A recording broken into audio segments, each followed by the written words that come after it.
Hello, and this is Tandem Coaching Academy's Keeping Agile Non-Denominational podcast. And I, Alex Goodenough, and Cherie Silas, your co-host today. And today we have Allison Pollard, and she's an Agile coach. Yes, I'm so excited to have Allison with us. So just a little bit of history. Allison and I go pretty far back. In fact, we started speaking together. We were the first partnership. We said we're going to run out and conquer the world. And Allison was a mentor to me as I was coming up as an agile coach. She knew way more than I did back then. And she just knows still more than me.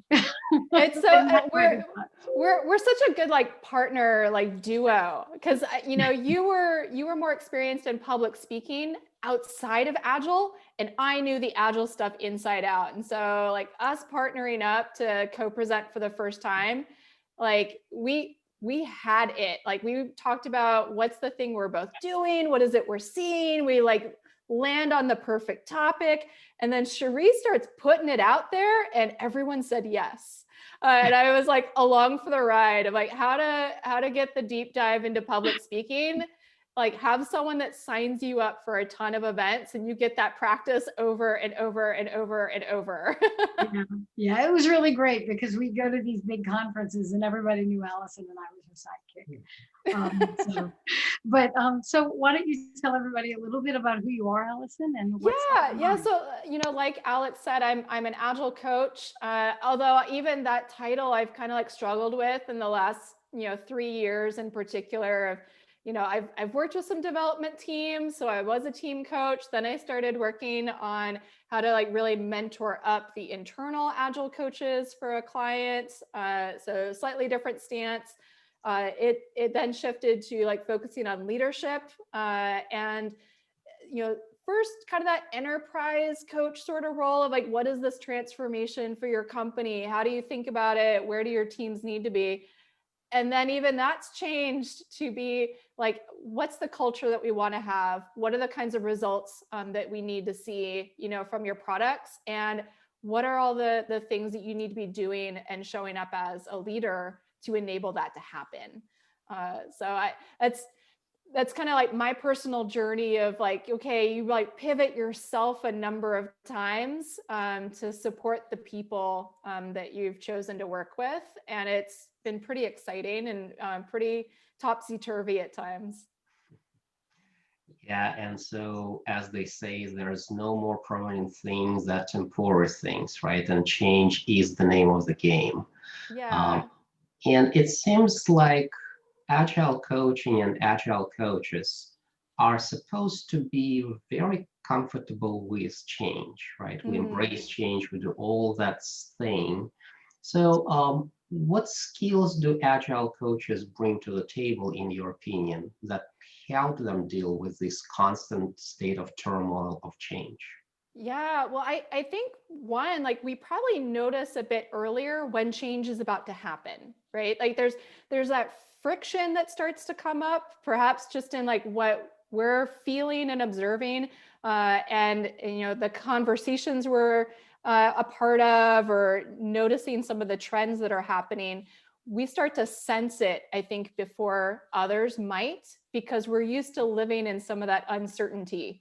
Right? Every time we're coming in and helping a group through change, we have some pretty good ideas that we think are going to be helpful. We could be wrong. And we live on that edge of we could always be wrong. And we're going to be okay with that because we can adapt to it. And I think it's that ability to stay out there on the edge and recognize when's the next change? When's the next change? We learn to ride these waves over time. That I suspect a number of us have really felt those muscles in a whole new way during the pandemic, and a lot of the other things we're seeing happen across the world, in the last 9 to 10 months. Yeah, and definitely pandemic brought a different perspective, maybe, or a different set of difficulties into our lives. But I'm curious, you mentioned this living on an edge, and I'm curious, what is it like for Agile coach to be in kind of all this constant state of, I'm on the edge? That's a great question. And I'm, using some of that language intentionally, from like CRR Global and the training that they provide around relationship systems coaching, because Cherie and I went through that together. And so when they talk about an edge, they're really looking at, you have your like primary, like your current identity, like, the paradigm, how to win at this game. And then there's this like other side, this like emerging thing, this emerging role or need. Maybe it's new skills. Maybe it becomes like a whole new identity. And you're kind of like looking over this like cliff in a way, right? Of, well, what does that kind of look like? And like, how might I try that on? And you might be going back and forth for a bit until something happens and you're just over the edge. You are now on the other side. And I think as coaches, a lot of times we are looking at it and going, great, so I come in and I help a team that's in this kind of primary identity, whether that's you're in a waterfall setting or you've just started your journey with Agile. I work with groups that are like this, and I help get them to this other side. And even we had an idea of what other side meant, right? Of they're now self-managing and they're able to show a completed, increment, like fully developed, fully tested to a product owner and their stakeholders. We could maybe even get it into production on a very regular basis, or, do we take it as far as they are now able to pivot based on market conditions? The team can talk to you in terms of like business metrics, how their product is performing at any given time. They're working on customer problems and formulating what the next, bit of functionality is going to be, and they're prototyping it and they're testing it. So each coach, I felt like, had kind of figured out their sweet spot of, I work with people who are in this starting point, and I'm able to coach them, teach them, mentor them, guide them, and get them to this other side. So we've been crossing an edge over and over and over, right? Like, we are the bridge and we help bring them along. And in the last year, the game got changed. The bridge got moved. And that's where I'm like kind of excited of, as I've been like trying to like work with folks in organizations, like, there's so much change fatigue, right? Like, you look at what's going on in the news, there's the doom scrolling, there's having adapted to working remotely, people that have, kids at home, they're trying to educate and keep in school. They might be taking care of family members or other loved ones that are getting sick or struggling during this. And now you come in to work, which is dialing in on your computer to that next virtual call and saying, great, so let's change this too. Like, how are we going to work together differently? How am I going to need to show up together differently? What's the next thing that I need to be focused on creating and putting a lot of like creative energy into that when I might be tapped out? Yeah. I can see where now more than ever in my own practice that people are reaching out for coaching because they need help with that change. And so you introduced me to professional coaching, actually. and so I'm wondering, how are you seeing that skill set come into your Agile coaching to work with this particular dynamic? I am so thankful that I, had seen a demo of professional coaching and decided to go on that journey, because I cannot imagine like what I would be doing right now if I hadn't like built up these skills. Or in a lot of ways, like Alex was teasing me a moment ago of like, I'm the glasses wearer on my bio. It's my like tongue in cheek of, I've done amazing things. I love putting myself out there, but at the end of the day, I'm still a regular person and I don't have the best eyesight. So I need to wear prescriptive lenses for that. Having coaching skills is like having a new set of glasses. I'm able to see things a bit differently. So in the past, way back when, I'll pretend it was way back when and not just recently. I might observe a team that's struggling, say in a sprint planning, and be wondering, ugh, what's wrong with them? Why don't they know that they're supposed to be talking to the product owner about their backlog items and figuring out what they can accomplish in the next sprint? Feels like we're off topic, or like we're wasting time, or like, this is gross. What? This is a bad meeting that they're having, and I don't like that. I could assign them to go read a page out of the Scrum Guide and be really helpful, right? Of like, this is the book, and now let me drill it into you of this is the way that we sprint plan, blah. That's not good. That's not really helping them to understand, like, what is this thing that you're telling me about, and how would it be different? How would I get started doing something different?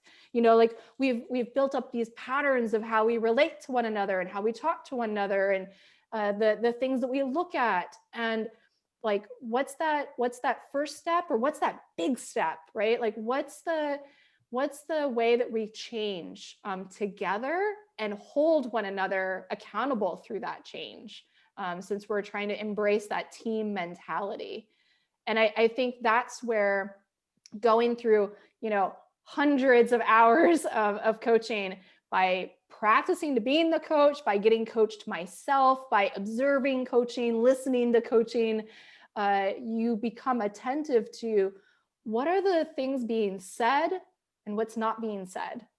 What is it that they're like starting to signal to one another through their body language, or other things that are starting to become apparent, in that environment, like maybe background noise, like what was that? Did I hear someone like tapping their foot? Is there anxiety in the room? Is it, someone's like frustrated and like waiting until we're done with this meeting, they can go escape? We start to like form stories of like what's happening, but the first step is back to what is it we're noticing.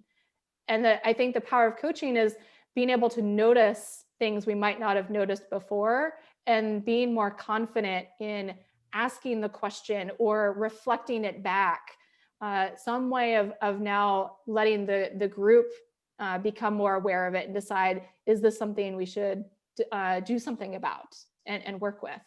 Mm-hmm. And it's interesting. So you spoke about change, and a lot of change, and pandemic brings this whole set of changes. And in agile coaching is a little bit different, right? So in professional coaching, we do bring change, but we do bring change from within. We help people transform in the way they want. So let's face it, in agile coaching, we actually impose change in many cases, right? And in majority of cases, that's part of the job, right? That's always a tricky one. And so that's actually one of the things that I was talking to some colleagues about this week. So I've been working with a client as part of a coaching team. We have some really talented technical coaches, and a manager that we all work with. And so we had met up with a director last week. She was telling us about the product that she has 2 development teams working on, some of the product challenges that's, high visibility, very, very important, potentially very long, timelines around this. It's a big product replacement that they're doing.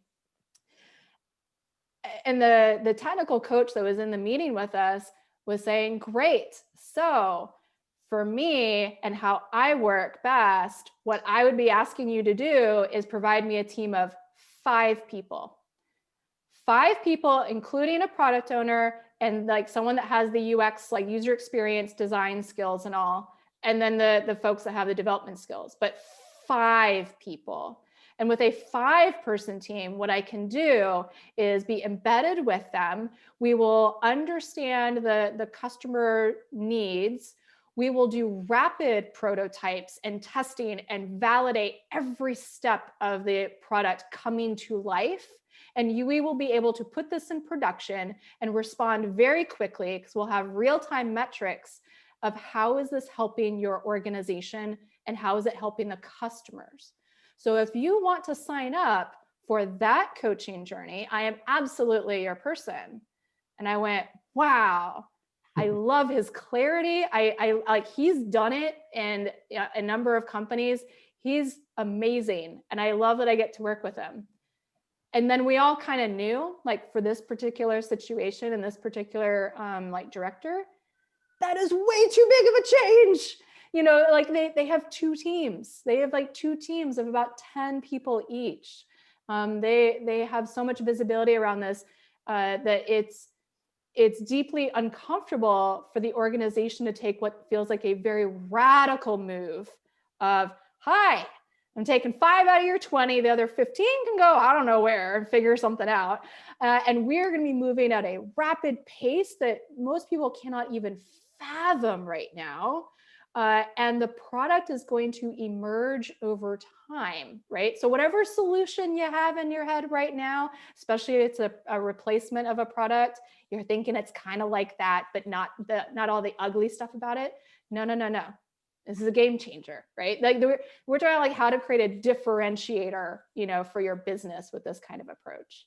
Yeah. And I think that's why, as coaches, that idea of where are we good? Like, how do we meet people where they are?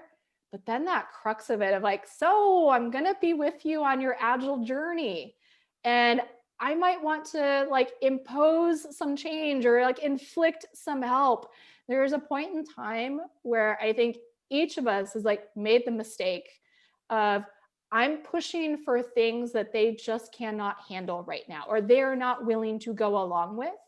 And that's natural, you know, as a response to change. But there have to be those opportunities where we say, this might not be the best relationship, right? Like, either I'm just not going to be a good fit for you as a coach because I am trying to advocate for things that are not palatable, you know, for whatever reasons right now.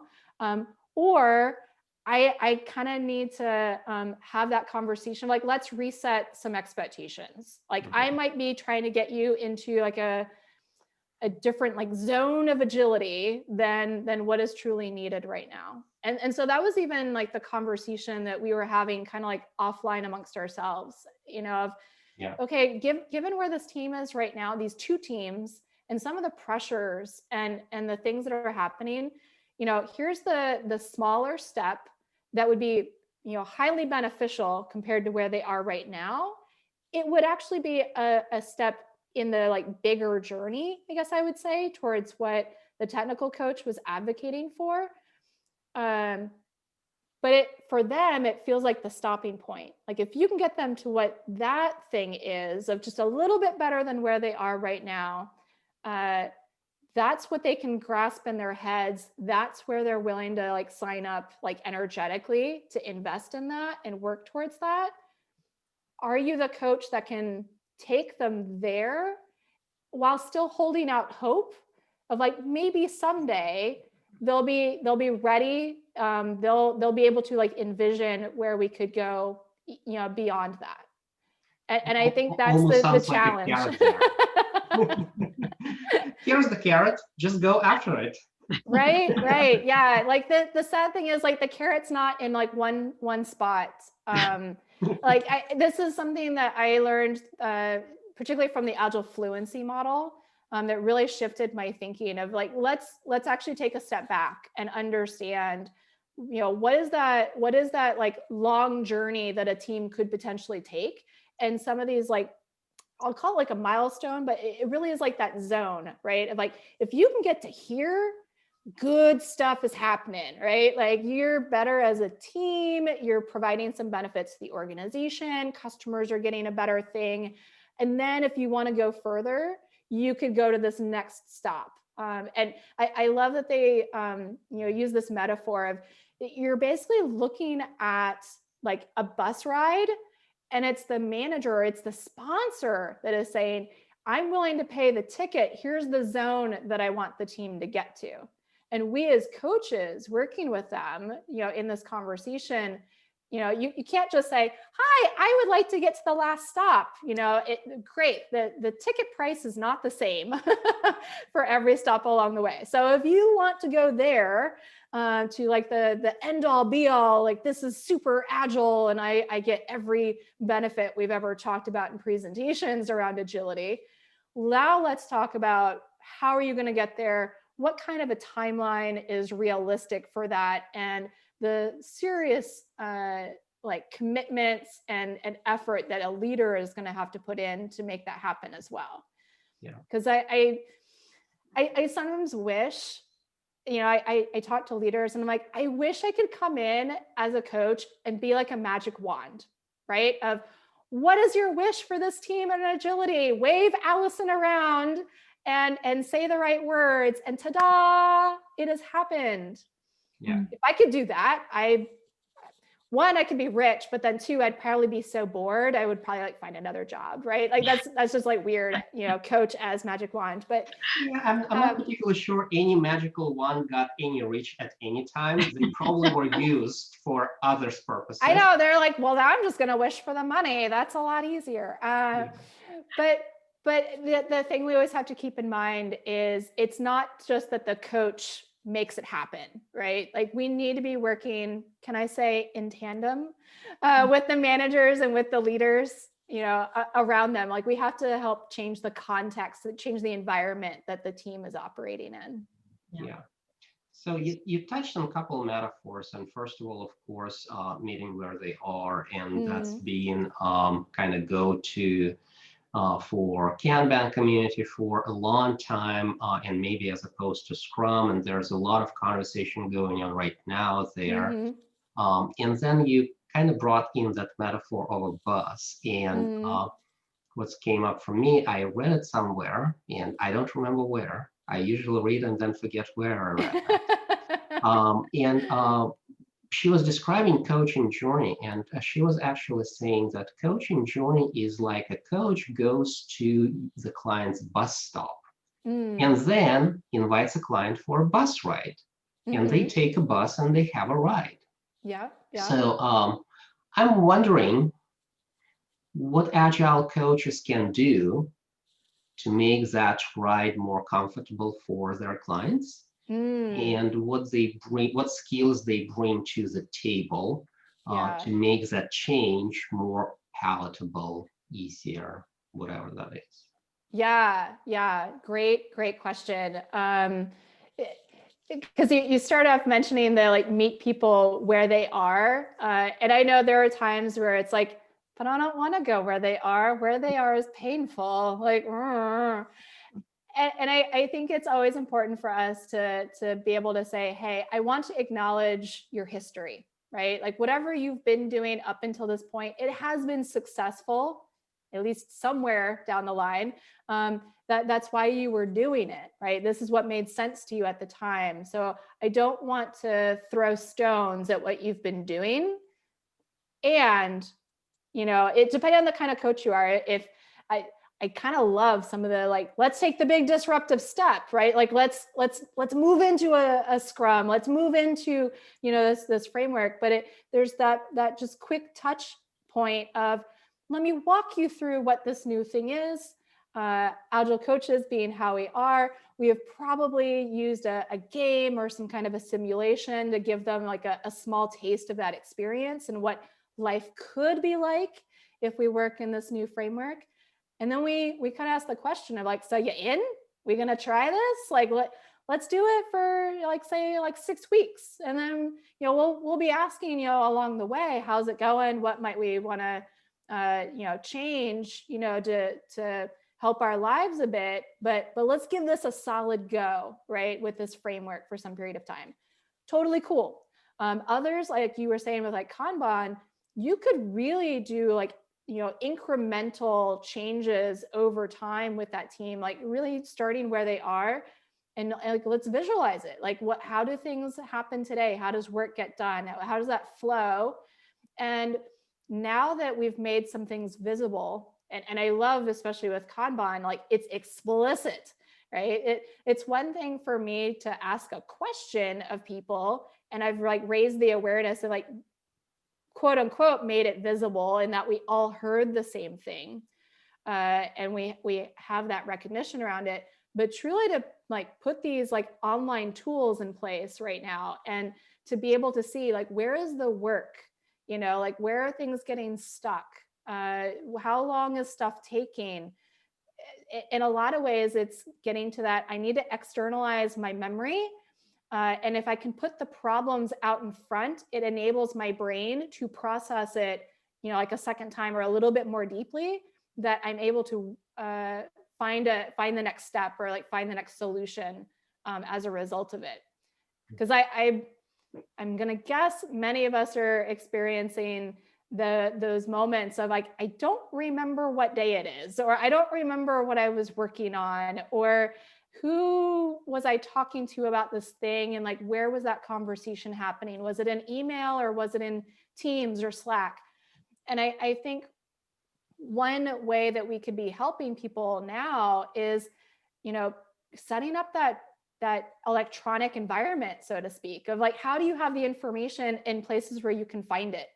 That when you're done for the day with work, and hopefully it's at a like reasonable hour, like disconnect, like you can now go and relax, spend time with your family, take up a hobby, sleep. We all need sleep. Come back the next day and be able to find your place and like, get back into the flow as easily as possible. Yeah. Yeah, Allison, I hear you talking about Scrum and I hear you talking about Kanban, and it brings to mind to me all the times I've stepped into an organization as an Agile coach and heard, but so-and-so said, do it this way. And that's cool. And I wonder, like, there's all this stuff. There's SAFe, there's LESS, there's, DAB, there's Scrum, there's Kanban, there's Scrumban, there's whatever you thought up in your backyard. Right. And so we as Agile coaches, what I've witnessed is often like, we've got our hammer.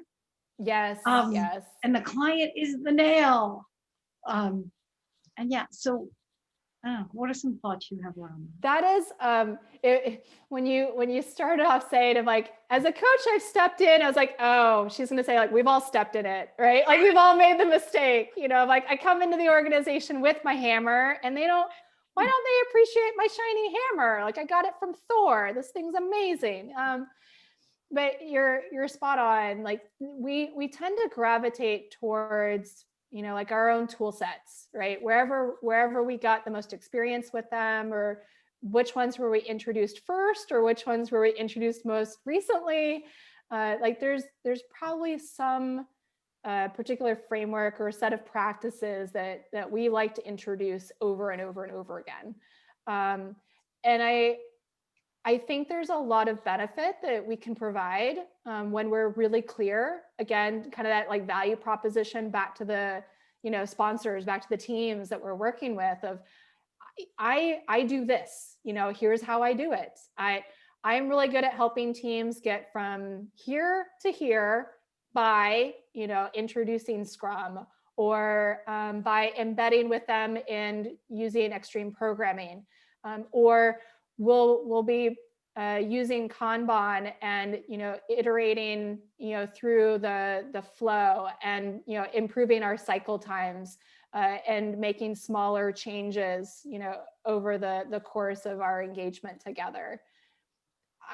I love the clarity that comes when a coach can describe, this is kind of how I operate, this is what I tend to do. Where it gets really intriguing is how many Agile coaches are open to, what, I want to pivot my role and I want to pivot how I operate. Like I said in my intro, I've been working with a client, this is my primary client, for about 3 years. My role has changed dramatically in that period of time. Like to say I'm an Agile coach can be accurate and it could be misleading, right? So I sometimes have to like find different words of like, well, I help leaders, have a more intentional culture. I'm helping them to instill trust throughout the organization as the world is going through levels of change that make trust really, really hard. Having the awareness of what we're offering to people and when do we need to pivot, how we show up and what we provide. I find kind of exciting, and that's what I've been helping some of the coaches and scrum masters that I work with to consider. Mm-hmm. And so you're talking about helping leaders change. And that's kind of a fascinating part of this, right? Yeah. So we go into organizations and I hear, start at the top, start at the bottom. There's this big thing. It's ground roots. We've got to get them on, and then we'll catch the leaders, or no, the leaders have to do it. And then you push it down. And at the end of the day, everybody has to change. And there's a lot of big change going on. Yes. And what I've often found is the ability of the leaders to change is where the ceiling is. Yes, I would buy that.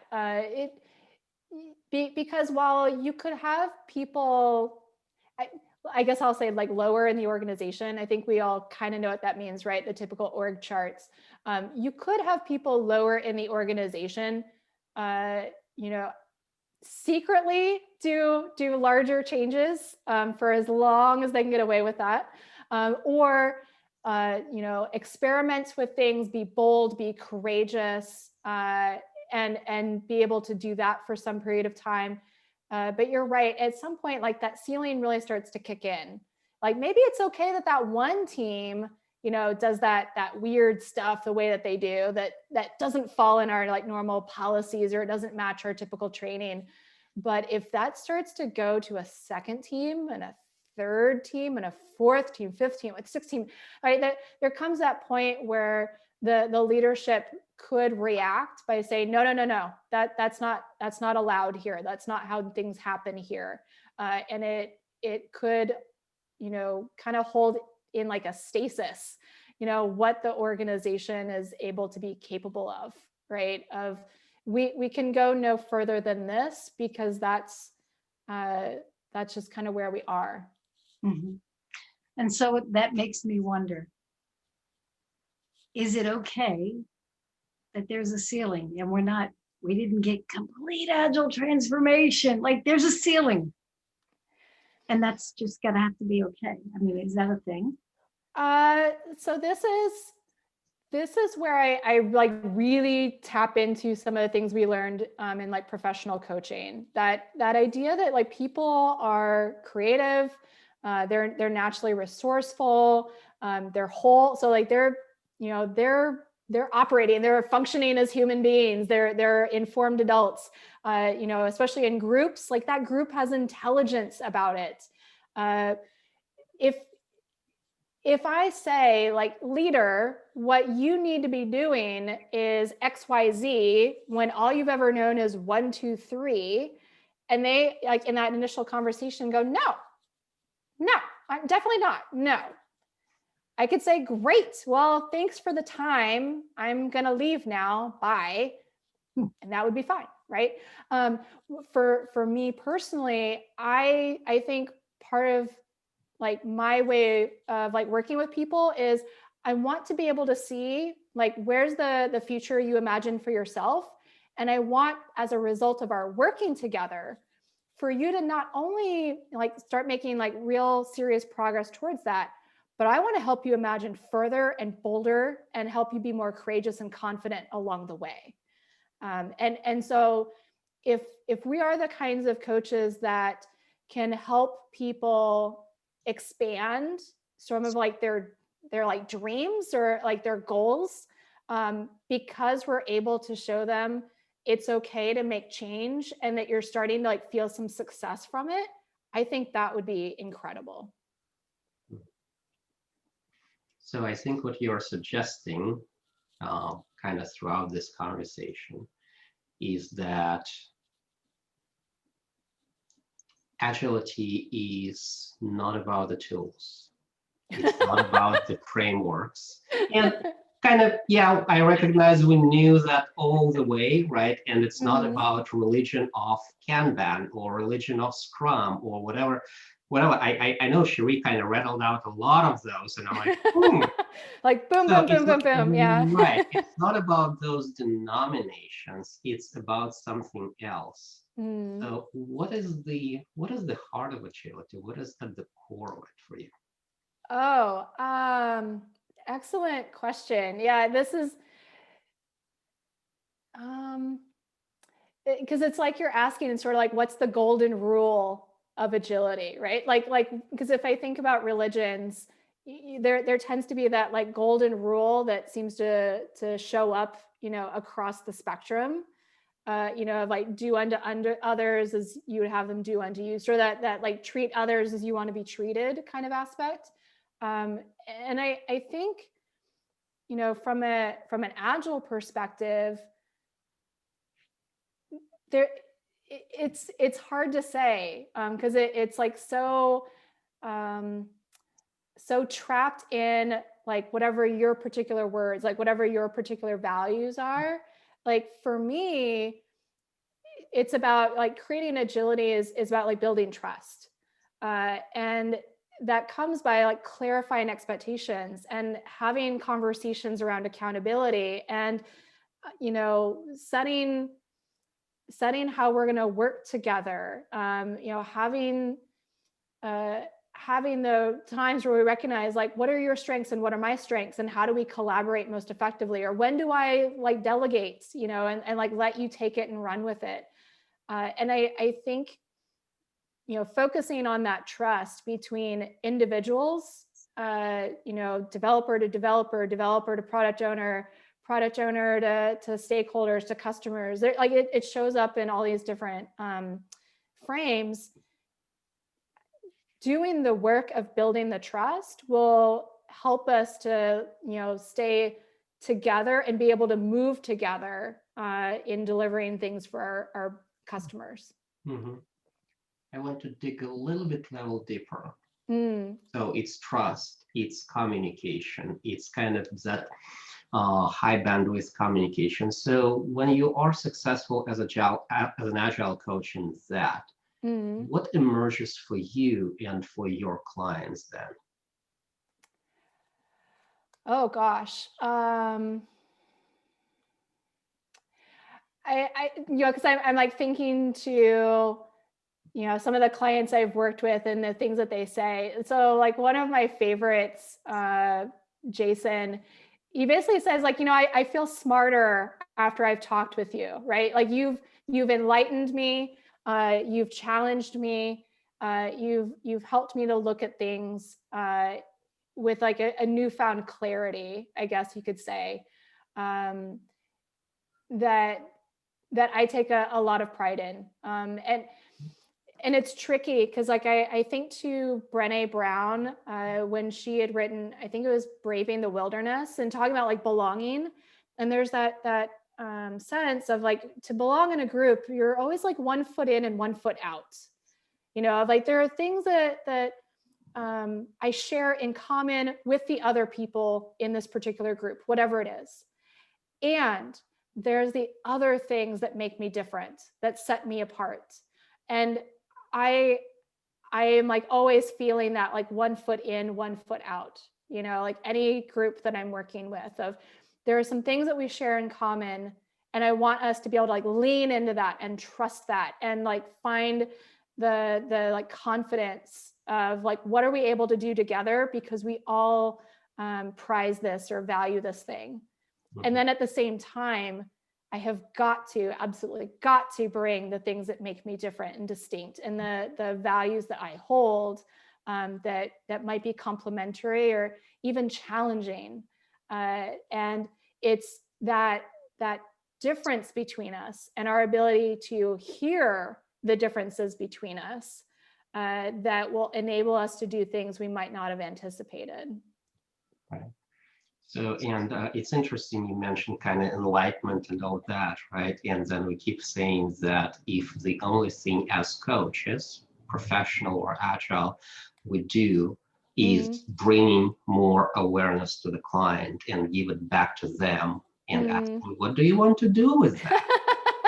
Well, and So, this is really interesting because, you know, like this is something I've been thinking more and more about. Like when you ask me about Agile coaching and coaching in general, it's all this like soft stuff, right? Of like, we're going to have more trust. We're going to have greater awareness, like, ooh, soft, squishy, feels really good. And I help individuals that are like getting smarter and like thinking, you know, a bit differently. But the end result of that, and this is where I sometimes go really light on the stories, and I think many of us do, it's the business results that have been enabled as a consequence of that. You know, like the teams that have gone from, you know, deploying software every 9 months to 1 month, you know, pretty consistently because of the things that we were able to do together. That's a serious, you know, positive impact for an organization. Like we are now able to deliver value, you know, more frequently to our customers. We're able to pivot our direction, you know, with more ease as a result of that.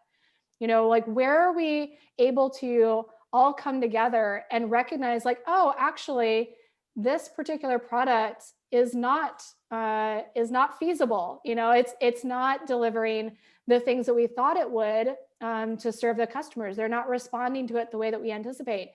Shut it down. Let's cancel this. Let's move on to something else. You know, there's serious cost savings that an organization gains when people are able to come together, reflect on that reality, and make the decision to, you know, put their efforts, put their financial investments towards something else instead. yeah. So I think that's for us to always keep in mind, like, bragging on what we do, we help people do awesome things. We need to also talk about the awesome things that they've been able to provide their customers. Yeah. So obviously a lot of your clients were learning a lot of you, were enlightened by you, were given new awareness. So how do our listeners can get more of that Allison's wisdom? Great question. I have a blog at AllisonPollard.com. So you can look through the articles I've put out there in the past. I also keep a list of my upcoming speaking events there. So it's beginning of year. I have a couple lined up, and I'm sure I'll have more as the year goes on. All right. Well, Allison, thank you so much for being with us. It's been wonderful. It's been too long since we got together. So, I get so much energy from being around you, and I'm sure that the people listening to can pick up on that energy. And so we just want to say thanks for coming. Thank you. Thank you. I know I did a lot of the talking, but it was your presence, you and Alex both, that brought it out. Right. Well, thank you, Allison. This was Tandem Coaching Academy, Keeping Agile Non-Denominational podcast. We had Allison Pollard, and we are your hosts. I, Alex Kudinov, and Sherry Silas. Goodbye.